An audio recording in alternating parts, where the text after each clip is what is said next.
Over the years, Pokemon games have added new gimmicks and experiences to further enhance these games. From the introduction of double battles within Generation 3, Generation 4 being the first Pokemon games to support online play, to Generation 6 with the Mega Evolutions. And let me just say, one of the craziest post-game experiences in a Pokemon game, yeah, I'm talking about ORAS. The point being, each generation has tried something new, and my personal favorite of the many new features being added that is not Mega Evolutions is something that was quite recent. Something that was actually added in Pokemon Go. In 2017, Pokemon Go was still very popular after its initial launch, in borderline the second coming of a craze known to all of us as Pokemania.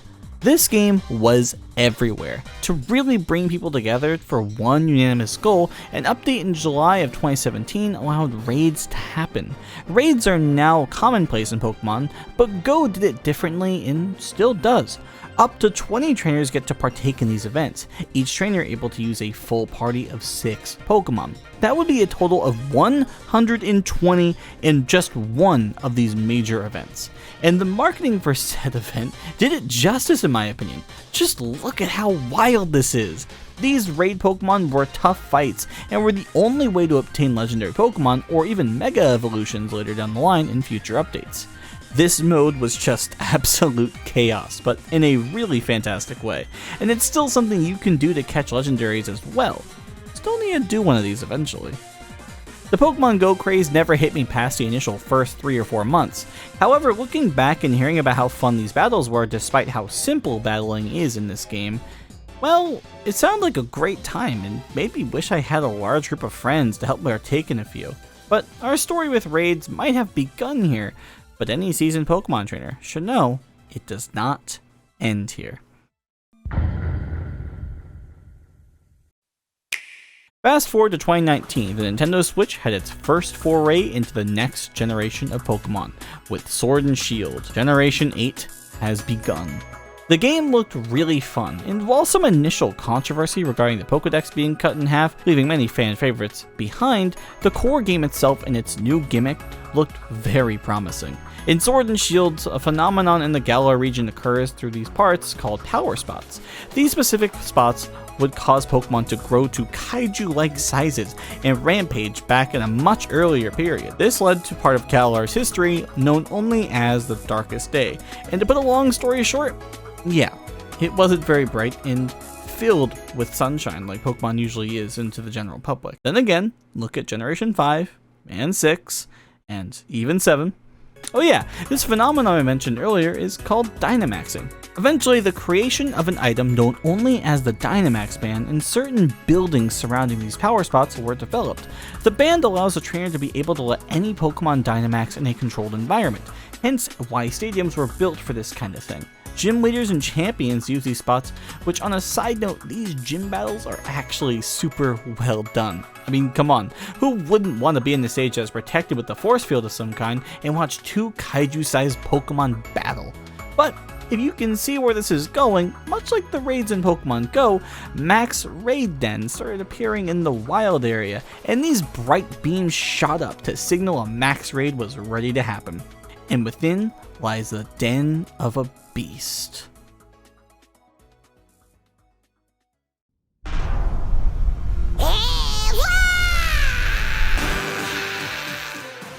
Utterly terrifying. Max Raid Battles are a multiplayer edition where 4 trainers take on a Dynamax Pokemon in the den.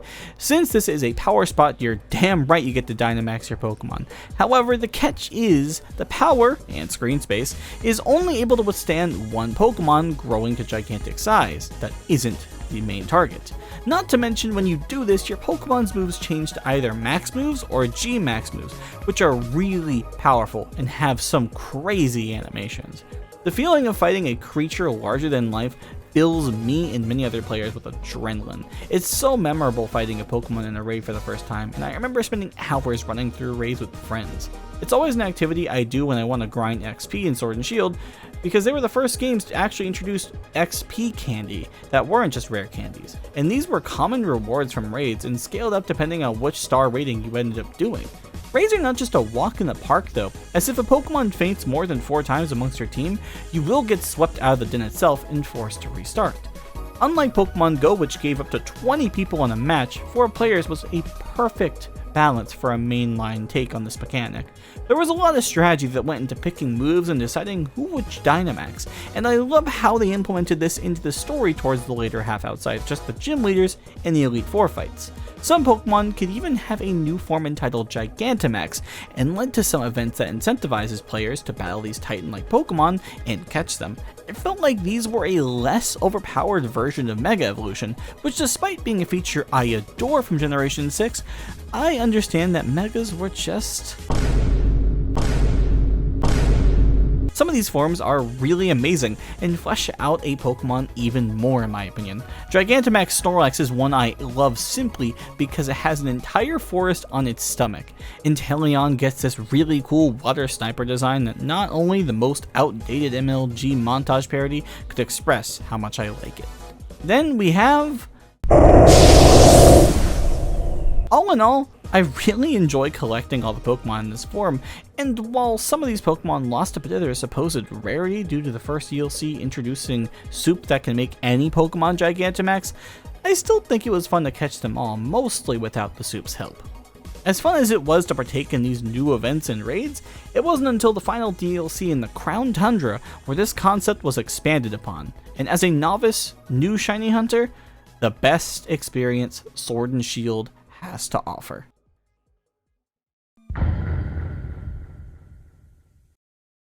Heading to the southern part of the Galar region, we end up in what is known as the Crown Tundra, a location based on Scotland. I had nothing to add to that statement, just thought it was neat.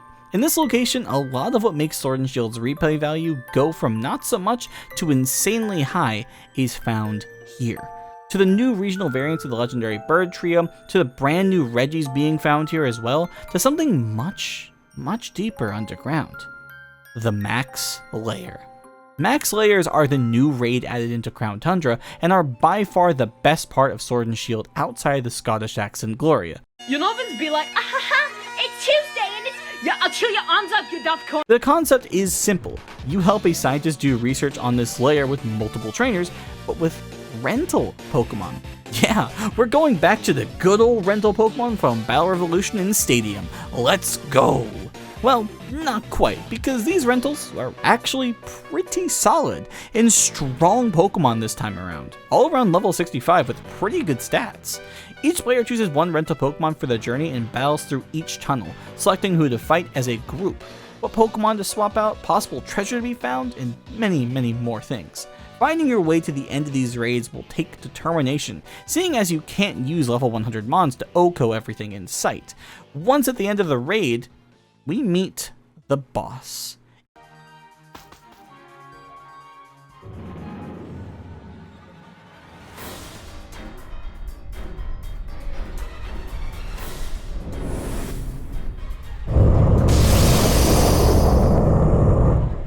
Each boss will be a legendary Pokemon from previous generations. Pokemon like Giratina, Kyogre, Suicune, and many more. They even got Zygarde and Yveltal here. The main draw to this mode over regular raids outside the rental gimmick and added challenge is these legendaries and other rental Pokemon can all be shiny.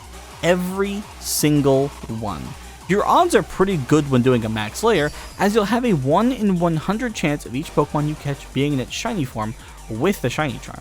That gives you a decent 1% chance of catching a shiny legendary, and 3 more chances with the same odds of catching a regular shiny Pokemon, which compared to base full odds of 1 in 4096, wow, this is easily the best way to get a lot of these shinies, and it was how I got my first ever Giratina shiny, and he's my favorite. So once I looked at both Dynamax Adventures and Max Raids through a much clearer lens, I really have to say, these are some of the most enjoyable modes added to not only modernize Pokemon, but bring trainers and friends together. I really had fun doing almost every raid, and have plans to keep going back to Sword and Shield, just to experience these raids again and again.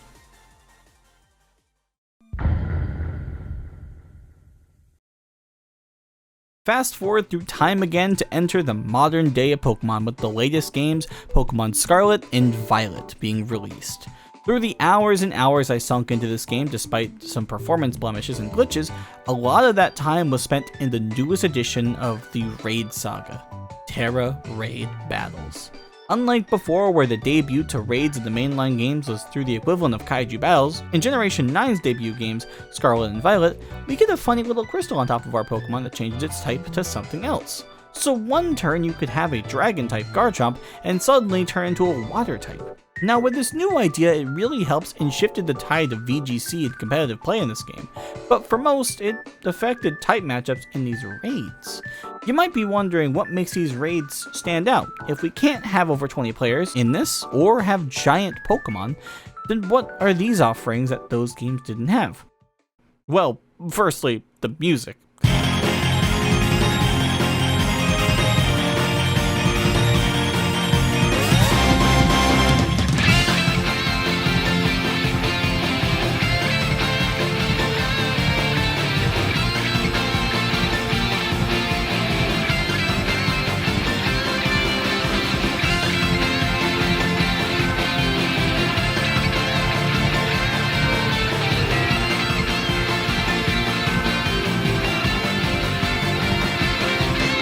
God, this song is a banger, and Toby Fox, the composer of Undertale, helped make this, and a few of the other songs that you actually get to hear throughout these games.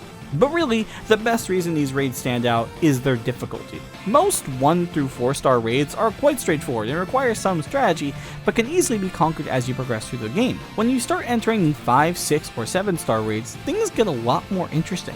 Several Pokemon that you fight, like in Sword and Shield, will use their full move pools, but also added moves from their respected Terra type that it's given, adding more depth to the battle. On top of that, you do have the fact that online multiplayer aspect is different in the sense that now everyone is controlling their Pokemon at the same time. This led to several moments where the game couldn't handle what was going on sometimes and just freezes or waits to catch up, but the raid process has smoothed out lots ever since the latest patch in my opinion.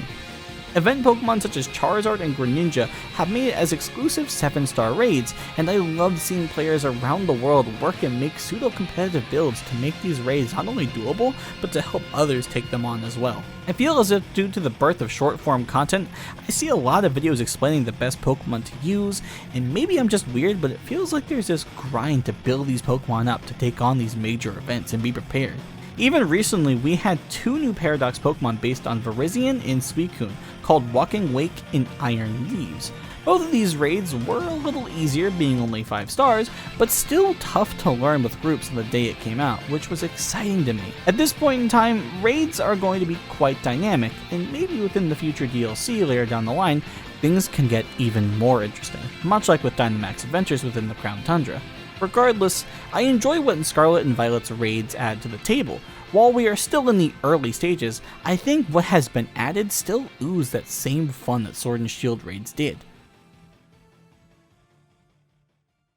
All in all, Pokemon has added many features over the years, and with it passing each generation, it's nice to stop and smell the roses once in a while to really soak in what Pokemon has done in the last few years.